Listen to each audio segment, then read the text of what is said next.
Hey guys, what is up? It is Dan here from the Rebellious Noise Pro Wrestling channel, and I am here with another episode of Lay The SmackDan, and this time it is all about NXT. The big news coming out of NXT, we finally find out exactly what Diamond Mine is. We also knew from last week that obviously Kyle O'Reilly was going to be taking on Kushida, but we didn't know who Adam Cole was going to face. But it didn't take us long to find that out because Adam Cole was the first man out on this show and was interrupted by none other than Carmelo Hayes. Now, you may recognize Carmelo Hayes as a man who answered Kushida's open challenge a few weeks back. He challenged Adam Cole and quoted ruthless aggression to him, slapped him across the face. Adam Cole won this match with a superb looking Panama Sunrise. The bump Carmelo Hayes took for this was just insane. It looked so good. But yeah, and then it does lead into eventually Cole versus O'Reilly. We know obviously is going to take place at the Great American Bash in 2 weeks' time. Also announced for that show is the team of Tommaso Ciampa and Timothy Thatcher taking on the NXT Tag Team Champions MSK for the gold. So yeah, it's looking a decent show so far. Just obviously hoping that the Cole and O'Reilly match doesn't go like ages and ages and ages again, like they have previously. But yeah, I guess it's all part of the storyline, isn't it? So yeah, then we get Johnny Gargano come out. So he was cutting a promo with Austin Theory. Gargano was saying essentially that NXT needed a new face, doesn't need a big, mean-looking, angry-faced, leather jacket-wearing doomsday guy, but they need a handsome, hard-working champion. A handsome, hard-working, headband-wearing, respectable family man. We need me. For the 57 days that he was NXT champion, NXT thrived and was the best it had ever been. But not to be outdone, he was then confronted by both Pete Dunne and Oney Lorcan. And now, obviously, Dunne and Lorcan coming out.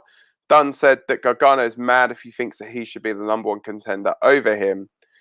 And it led into Johnny Gargano teaming with Austin Theory later in the night, taking on Pete Dunne and Oney Lorcan in a tag team match. But yeah, and after the match, Karrion Kross and Scarlett came out. Obviously, Gargano won the match, and then Karrion Kross came out, attacked Johnny, and then following all of this, Karrion Kross was talking backstage with Samoa Joe. Essentially says to him, look, so these are the new rules here, unless provoked. And then Joe says, of course, champ, lets him leave, leading to a face-off with Samoa Joe and Pete Dunne. Am I literally the only one thinking that they are literally building Joe up for an in-ring return here? I mean, I don't think they'd be doing half of this stuff if he wasn't cleared, But yeah, so then we got a match that was kind of set up a little bit.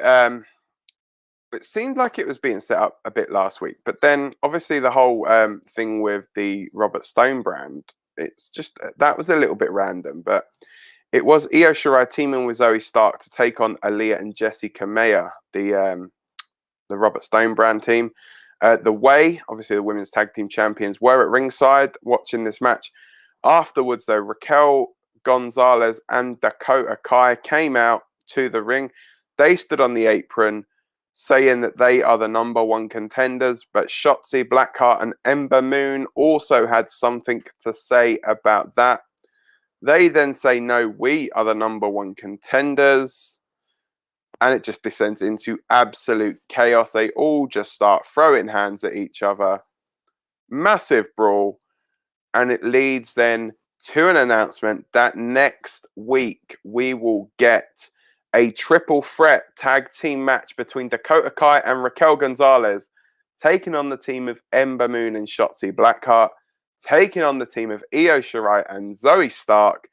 The winning team will go on to face The Way at the Great American Bash the following week.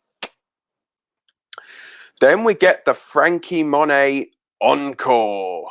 Franky Monet won this match again with a glam slam, you know, much like previously. Very, very dominant here, Franky Monet. You know, liked the character work that she's doing. It was what it needed to be, really. And then we went straight into another match after that, which was Top Dollar and Ashanti the Adonis from Hit Row taking on Everrise. Convincing win, really, this one for Hit Row. Not really much more we can say about that. You know, I'm loving the stuff that they do. And then it was obviously main event time. So obviously Kushida versus Kyle O'Reilly. We knew that this match was going to happen. It was a really, really solid match. But then afterwards is probably the main talking point. So Adam Cole comes in, beats up Kyle O'Reilly. They start brawling at ringside. They're being separated by security, but then Kushida gets attacked in the ring by a hooded figure. Turns out to be Roderick Strong. But he's not on his own. He is flanked by Malcolm Bivens, Tyler Rust, and the newly signed Hideki Suzuki. And obviously Roderick Strong here then posing with the Cruiserweight Championship. Drapes it over Kushida.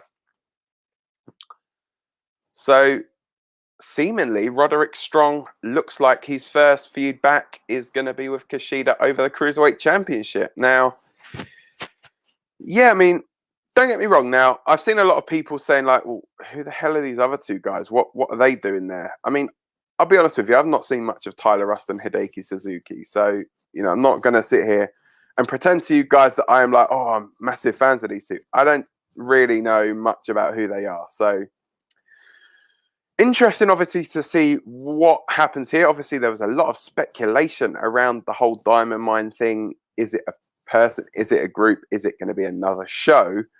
But I think the main thing that people were thinking was it was going to be some kind of like MMA kind of stable. And I guess we're getting something very similar to that. Obviously, Roderick Strong's wife is Marina Shafir, who was a UFC fighter. She was part of the 4 Horsewomen of UFC with Ronda Rousey, Shayna Baszler, and Jessamine Duke. So I think, you know, could we maybe see her thrown in there? Obviously, you've got that. Then you've got that dynamic of Hit Row and Diamond Mine. It seems as though Diamond Mine are also going in as a heel team as well. And what you don't want to do is you don't want to just get your roster too far stacked with heel teams and not have any face teams to go up against them. So I guess they just have to err on the side of caution a little bit with this. They don't want to be doing too much too soon. But yeah, I like the fact, obviously, that Roderick Strong is coming back. You know, William Regal did say to him, the last thing he said is, you're welcome back anytime you want. You know, just going back on like some of the previous shows, and you know, I don't really recall any kind of little Easter eggs or little like nuggets that were thrown in there to say that this was what Diamond Mine was actually going to be, because I don't really think anybody really had an idea as to what it was. I mean, obviously the vignette showed that it was like a UFC type thing, but yeah, I mean, whether these guys are just going to be more like just come in, do the business and get out of there, whether they're going to be more hard hitting. I mean, I guess, yeah, it's just obviously we've literally seen them for about 2 minutes on TV. I think we'll probably find out a little bit more next week as to like what's happening, if there are more members to this group, if indeed it is just going to be a group with the 3 of them, and obviously a very, very good mouthpiece in Malcolm Bivens as well, hugely underutilized at the moment. And you know, that's something that I seem like I say quite a lot as well with talents that are being underutilized. But yeah, as I say, interesting to see obviously what they do with Diamond Mine. Next week obviously is the go home show before we get to the Great American Bash. It's not a takeover, it's just going to be a regular episode of NXT.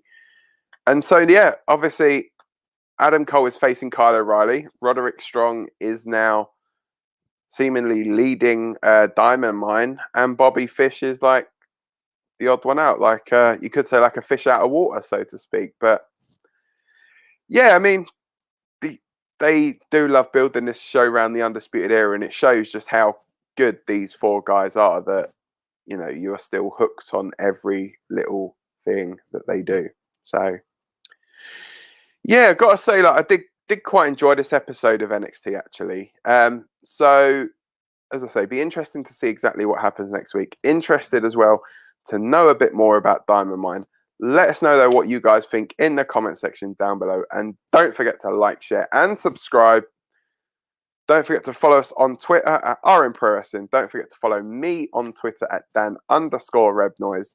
But for now, guys, that is everything from this edition of Lay The SmackDan. I will be back on Saturday with the SmackDown review. Hopefully, there's not going to be another Hell in a Cell match to review.